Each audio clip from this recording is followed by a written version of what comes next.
আপনি যদি একজন স্মল বিজনেস ওনার হন, ফেসবুকের থ্রুতে আপনি বিজনেস রান করেন, তাহলে আজকের এই ভিডিওটা আপনার জন্যই। কারণ আজকের এই ভিডিওতে আমি আপনাদের সাথে এমন একটা ইম্পর্টেন্ট টপিক শেয়ার করব, যেই টপিকটা আই থিঙ্ক সো সবার জন্যই অনেক বেশি প্রয়োজনীয়। আমরা অনেকেই ফেসবুকে অ্যাড রান করি, কিন্তু সেই অ্যাডটা কখন আমরা অফ করব বা কখন আমরা সেই অ্যাডের বাজেট বাড়াবো, এই জিনিসটা কিন্তু আমরা বুঝি না। সো আজকের এই ভিডিওতে আমি আমাদের একটি ক্লায়েন্টের লাইভ অ্যাড আপনাদেরকে দেখাবো এবং সেই অ্যাডটার কোন জিনিসটাকে আমরা অফ করব বা কোন জিনিসটাকে আমরা অন করব বা বাজেটকে আমরা বাড়াবো কি বাড়াবো না, এই জিনিসটা ডিসাইড করার চেষ্টা করব। তো চলেন আমরা স্ক্রিনে দেখি। সো প্রথমে আমি গুগলে চলে আসব, আসার পরে ফেসবুকের অ্যাড ম্যানেজার আমরা যাব। সো সেটার জন্য আমরা adsmanager.facebook.com এ আমরা ক্লিক করলাম। করার পরে আমাদের যেই অ্যাকাউন্টে আমরা অ্যাডটা রান করেছি সেই অ্যাকাউন্টে আমরা চলে যাব। সো এখান থেকে আমি আমাদের অ্যাড অ্যাকাউন্টটাকে সিলেক্ট করে নিচ্ছি। আপনারাও আপনাদের অ্যাড অ্যাকাউন্টটাকে সিলেক্ট করে নেবেন। যেহেতু আমাদের অনেকগুলো অ্যাড অ্যাকাউন্ট, আমরা যেই অ্যাকাউন্টে আপনাদেরকে দেখাতে চাচ্ছি সেটাতে আমি চলে যাচ্ছি। সো প্রথমে আমি চলে আসলাম। আসার পর এইখান থেকে আপনাদেরকে আমি আমাদের একটা ক্লায়েন্টের লাইভ অ্যাডকে আপনাদের সাথে শেয়ার করব। দেখেন, এই অ্যাডটা চাচা চৌধুরী সেলস একটা ক্যাম্পেইন চলতেছে। এটা মূলত হচ্ছে আমরা 29 তারিখে রান করছি, আজকে হচ্ছে 31 তারিখ, তার মানে 2 দিন আগে। 48 ঘন্টা ওভার হয়ে গেছে। মাই ডিয়ার ফ্রেন্ডস, সবসময় মনে রাখার চেষ্টা করবেন যে আপনি একটা অ্যাডের মধ্যে কোনো কিছু অ্যাড করবেন বা করবেন না, সেই ডিসিশনটা অ্যাটলিস্ট আপনাকে 24 ঘন্টা পর নিতে হবে। আপনি একটা অ্যাড রান করলেন, কিন্তু সেই অ্যাডটা প্রপার ভাবে কাজ করছে কি করছে না তার জন্য তো আপনার একটু সময় দিতে হবে। সো আপনাকে অ্যাটলিস্ট 24 ঘন্টা টাইম দিতে হবে সেই অ্যাডটাতে এডিট করার জন্য। সো আমাদের কিন্তু 24 ঘন্টা অলরেডি ওভার হয়ে গেছে। এখন আমরা অ্যানালাইজ করব যে আমরা কোন অ্যাডসেট বা কোন অ্যাডটাকে রাখবো বা কোন অ্যাডটাকে ডিলিট করে দিব বা কোনটার মধ্যে আমরা বাজেটটাকে ইনক্রিজ করব। সো এটা কিন্তু অনেক বেশি ইম্পর্টেন্ট। সো আমরা এইখান থেকে প্রথমে আমাদের হচ্ছে অ্যাডটাকে সিলেক্ট করে নিলাম। সো এইখান থেকে যদি আপনারা দেখেন, আমাদের এই অ্যাডটা হচ্ছে চাচা চৌধুরী একটা কমিক্স বুকের অ্যাড। সো এটা হচ্ছে 29 তারিখে আমরা রান করেছিলাম। এটা হচ্ছে আমাদের লাইফ টাইম বাজেট দেওয়া ছিল $50। আমরা $50 দিয়ে দিয়েছিলাম। এই 2 দিনে আমাদের 5টা সেল চলে আসছে। আমাদের রিচ হয়েছে হচ্ছে 5411। এটা কিন্তু এখনো লাইভ চলতেছে অ্যাডটা।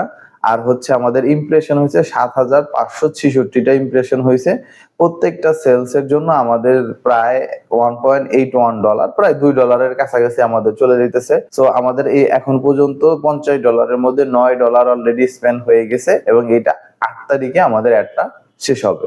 সো এটার আমি অ্যাডসেটে আপনাদেরকে দেখাচ্ছি। তো এইখান থেকে আমি অ্যাডটাকে সিলেক্ট করার পরে এখান থেকে আমি চলে আসলাম। দেখেন, এই অ্যাডটার জন্য আমরা হচ্ছে 2টা অ্যাডসেট ডিজাইন করেছিলাম।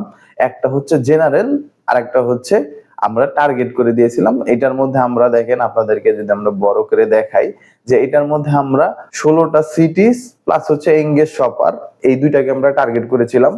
আর আরেকটা হচ্ছে জেনারেল রেখেছিলাম, অর্থাৎ ফেসবুকের কাছে আমরা অটোমেটিক করে দিয়ে দিয়েছি যে ফেসবুক তার মতো করে এটা অ্যাপ্লাই করুক এবং সেখান থেকে সেলস নিয়ে আসুক। এইখান থেকে আপনারা কি দেখতে পাচ্ছেন যে আমাদের যে 5টা সেলস আসছে সেটা কিন্তু আমাদের জেনারেল যে অ্যাডসেটটা সেইটার থেকে আসছে। আমরা যেটা টার্গেট করছি সেটার থেকে কিন্তু আসে নাই। কেন আসে নাই? দেখেন, আমাদের যেটাকে আমরা জেনারেল রাখছি সেটা হচ্ছে 4683টা রিচ হয়েছে, কিন্তু প্রোফাইল রিচ হয়েছে এবং সেখান থেকে কিন্তু 5টা সেলস আসছে। কিন্তু অপরপক্ষে আপনারা দেখেন, আমাদের যেটাকে আমরা সিটি গুলোকে টার্গেট করছি এবং এঙ্গেজ শপার যারা হচ্ছে লাস্ট 1 সপ্তাহের মধ্যে কোনো না কোনো কিছু পারচেজ করছে, ওই অডিয়েন্সকে, সেখানে কিন্তু ইমপ্রেশন হয়েছে মাত্র 968টা, রিচ হয়েছে মাত্র 837টা। অর্থাৎ এটার কিন্তু তেমন রিচ হয় নাই। আপনি চাইলে এটাকে কিন্তু রাখলেও রাখতে পারেন, কিন্তু আমরা এটাকে অফ করে দেব। কেন অফ করে দিব? কারণ অলরেডি দেখেন, এটাতে যদি আমরা প্রতি 1000-এ আমরা চিন্তা করি যে এখানে ধরলাম আমি 4683টা এখানে রিচ হয়েছে, ধরলাম আমি এটা 5000ই, তাহলে যদি 5000 হয়, প্রতি 1000 রিচে কিন্তু আমাদের একটা করে সেল আসতেছে, রাইট? কিন্তু এইখানে দেখেন, মোটামুটি এটার কিন্তু যেটাতে আমরা হচ্ছে ওই 16টা সিটি টার্গেট করছি, সেখানে কিন্তু মোটামুটি 1000-এর মতো রিচ হয়ে গেছে। এখন পর্যন্ত কোনো কিন্তু সেল আসে নাই। আর যেহেতু এটা 24 hour, I mean to say 48 ঘন্টা কিন্তু এটার অলরেডি শেষ হয়ে গেছে। সো এই বিবেচনাতেও কিন্তু এই অ্যাডসেটটা অফ হয়ে যায়। কারণ কি, এইখানে 1000 ইমপ্রেশন হয়েছে কিন্তু সরি 1000 ইমপ্রেশন হয়েছে, রিচ হয়েছে 1000-এর মতো, তারপরেও কিন্তু কোনো সেল আসে নাই। অথচ আমরা এইখানে দেখতেছি যে প্রতি 1000 রিচের জন্য আমাদের একটা করে সেল আসতেছে। তো এবারে দেখি আমাদের বাজেটটা কিরকম স্পেন্ড হয়েছে। প্রথম যে আমাদের, যেহেতু এটাতে কোনো সেলস হয় নাই, যে এই 16 সিটি যেটাতে আমরা টার্গেট করছি এবং এঙ্গেজ শপার যেটাকে আমরা টার্গেট করছি, এটাতে কিন্তু কোনো সেল আসে নাই। অথচ এটাতে কিন্তু প্রতি আমাদের অলরেডি কিন্তু $2 মতো খরচ হয়ে গেছে, $1.66 কিন্তু অলরেডি এক্সপেন্ড হয়ে গেছে। আর আমাদের যেটাতে সেল আসছে, অর্থাৎ 5টা সেল আসছে, সেটাতে দেখেন 7.39 অর্থাৎ $7.5, অর্থাৎ ধরেন $8 আমাদের কি হয়েছে, শেষ হয়েছে। আমরা প্রতি ডলারের জন্য কিন্তু আমাদের 1.48 সেন্ট করে আমাদের খরচ হচ্ছে। সো এই অ্যাডসেটটা অর্থাৎ জেনারেল যেটা, সেইটা এখন পর্যন্ত আমাদের জন্য ঠিক আছে বা প্রফিটেবল আমরা ধরলেও ধরতে পারি। কিন্তু যেটাতে আমাদের অলরেডি $1, $1.5, $2 মতো খরচ হয়ে গেছে, সেটাতে কিন্তু আমাদের কোনো সেলও আসে নাই, তেমন রিচও আসতেছে না। তাহলে এবার আমরা কি করব? তাহলে আমরা এটাকে অফ করে দিব, কারণ অলরেডি আমার $2 খরচ হয়ে যেতেছে কিন্তু কোনো অর্ডার আসতেছে না। অথচ আমার জেনারেলে $1.5 একটা করে অর্ডার আসতেছে। সো আমি কেন এটাকে রাখবো? এটাকে আমরা অফ করে দিব। সো আপনার কিন্তু অ্যাটলিস্ট 48 ঘন্টা বা 24 ঘন্টা পরে ডেটাগুলোকে অ্যানালাইজ করতে হয় যে আমি কোন অ্যাডসেটটাকে রাখবো বা কোন অ্যাডসেটটাকে কি আমি ডিলিট করে দিব। সো এটাকে কিন্তু আমি অফ করে দেব। সো অফ করে দেওয়ার আগে আমরা একটু আপনাদেরকে দেখাই যে আমরা অ্যাডের মধ্যে কি রাখছিলাম। সো আমরা যদি দেখেন এই দুইটা অ্যাড সেটের জন্য আমরা টোটাল তিনটা করে মূলত অ্যাড ব্যানার ইউজ করেছিলাম। অ্যাড ব্যানারের থ্রুতে আমাদের এই সেলটা আসতেছে। সো দেখেন এইখান থেকে আমি যেহেতু এটা আমার জন্য এই দ্বিতীয় অ্যাড সেটটা যেটাতে আমরা সিটিস টার্গেট করছি, সেটা আমাদের জন্য প্রফিটেবল না।